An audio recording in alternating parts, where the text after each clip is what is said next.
Along similar lines, how do you picture the future of facts in political discourse, given the trends toward dishonest definitions of terms like racism and wealth inequality on the left, and the rise of alternative facts and outright lies that, to your credit, you've called out frequently on the right? Okay, so I think that my hope is that there will be enough young people who actually care about truth, that the reaction to what is a post-truth society, a post-fact society, this was a post-fact election. You had Hillary Clinton, who's a pathological liar on one side, and Donald Trump, who's a congenital liar on the other. So, and I said this during the campaign openly, which did not make me popular with some folks on my own side.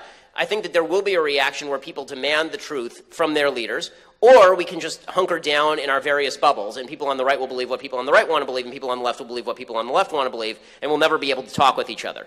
Because it's one thing for us to agree on a set of facts and then disagree about the conclusions to draw from those facts. It's a lot more dangerous when we can't even agree what the facts are. And right now, there's not even basic agreements on what the facts are, and a lot of purposeful vagueness from our politicians doesn't help the problem.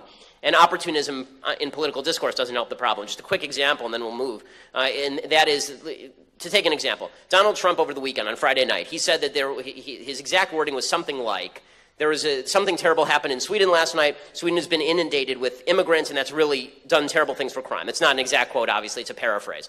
So with the left centered on something terrible happened in Sweden last night, and they said he was talking about a terrorist attack, and he's a liar.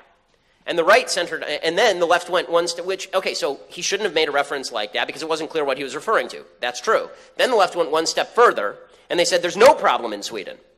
And then the right went, whoa, wait, hold on a second.